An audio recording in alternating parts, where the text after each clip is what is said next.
Thank you so much for having us. We have an exciting panel today. So we've been talking a lot about all the waste that's happening in fashion, and now we're going to be introducing the future of fashion. So here we have Natalia Mladenova, co-founder and COO of DressX, which is the largest platform for digital clothing. And then Olga Chernyshev, Chief Sustainability Officer at DressX. Devin James Gilmartin, Chief Executive Officer at Canvas Global, which is an ethical fashion platform for brands.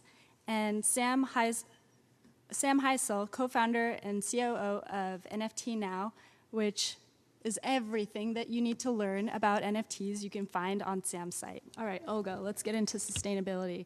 In the digital realm, how are industry, innovation, infrastructure interconnected and interdependent when working towards sustainability? Yes, so Natalia already mentioned what we are doing at DressX, that we are proposing a solution where we can go from the physicality of the close to the digital space, and when for certain use cases we can use digital fashion. One of those use cases is when people are using the clothes for the to be presented in the digital space, like social media. And we actually started DressX with the idea to bring fashion industry to a more sustainable path. And this innovation, like digital fashion, putting the digital clothes, which doesn't exist in physical space, which you cannot touch, you can see just only on the picture, is the innovative idea. So once we decided to launch that, the question was, how sustainable this solution is. Is it really a sustainable way, sustainable path for fashion industry for certain use cases? And we created a methodology which allows us to calculate the carbon footprint of the production of the digital garments. And this methodology showed that on the production phase, the carbon footprint of digital garments is just only 3% of the carbon footprint of production physical garments. We're talking about like average numbers. We actually filed the patent on this methodology just recently, and for us it's a very powerful tool, because using this methodology we can communicate with all stakeholders and show how sustainable digital fashion in certain use cases is. And Natalia already said that if we, with displacement rate of 1% of digital fashion, we take 1% from physical fashion and bring it to the digital space, with 1% of the displacement rate, we can save the carbon footprint annually equal to the carbon footprint of Denmark. So to provide you some statistics, so at DressX, what we're proposing digital garments which people can wear on their photos and thus create the content for the social media. So by proposing new collections and by selling these digital garments in 2021, we were able to save 93 tons of carbon footprint, which is an equivalent if you are using your iPhone during, it's like equivalent of 11 million fully charged iPhones. And in terms of the water, in 2021, we save 6 million liters of water. And this is the equivalent of 50 people who drink 2 liters of water per day during 174 years. We just at the beginning of the digital transformation, and these are the numbers which allows us to show that if we are going to implement more and more digital fashion, we can actually bring the fashion industry into the most sustainable path. Let me show you another statistics, how we are scaling and how we are accumulating the production of the digital garments and different use cases. So already for the Q1 of 2021-22, our carbon emission avoided by proposing digital garments instead of physical is already 38 tons of carbon footprint. And in terms of the water savings, we saved just only in the first quarter of 2022 more than 2 million liters of water, which is equivalent of 50 people to drink 2 liters of water during 65 years. We've been talking about how much water fashion industry required. So digital fashion is actually a sustainable solution to save water.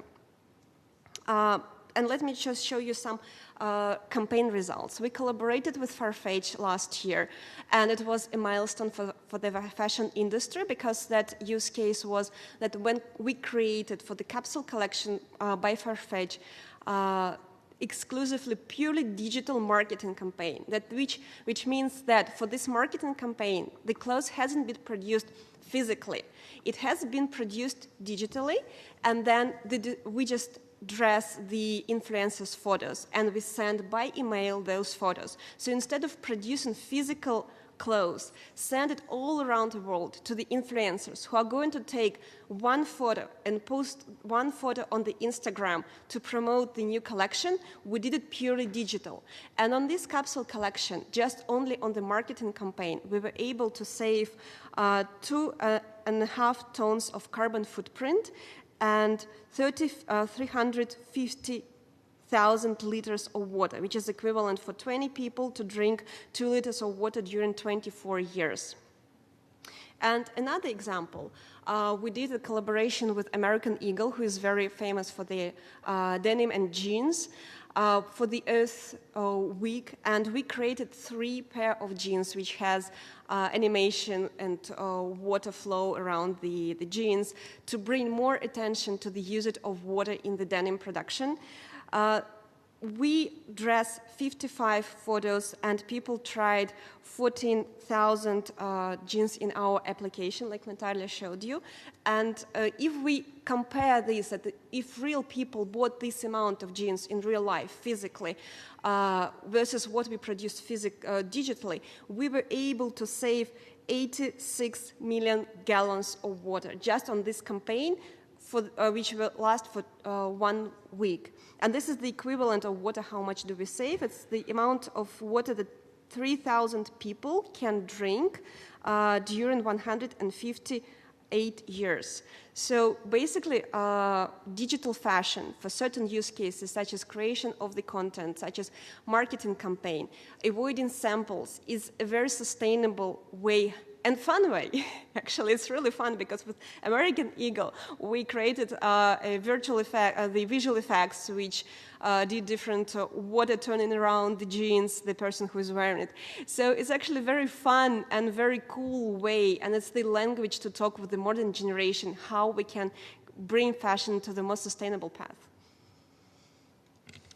And to add on it, we see that digital fashion does not consume any water in the production. There's no chemicals in the production, so the only impact is CO2 emissions, and that provides an opportunity to make it completely transparent and non-emitting by having practices for offsetting these CO2 emissions, which are relatively small compared to the physical production, and that's how companies can go carbon neutral.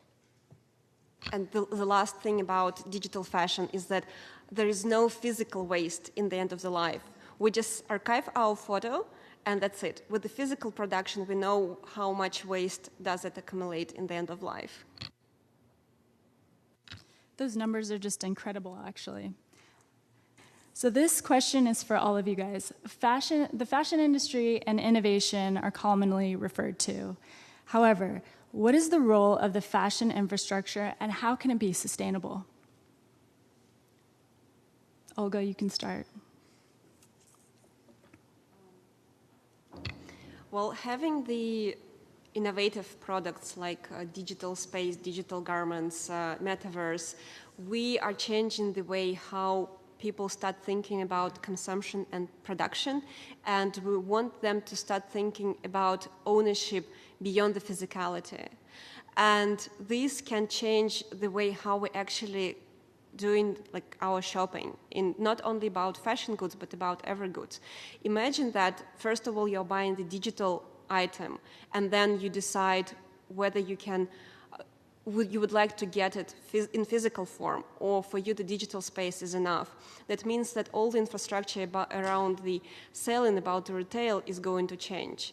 And I think that if we will go to the on-demand production, when we have the digital item that we are buying first, when we propose the ownership of the physical item which is attached to the digital, we can move to the shorter supply chains. We can propose local production on demand, short supply chains which will lead us to better quality, to better control of the quality, using local raw materials, changing the quality of the labor.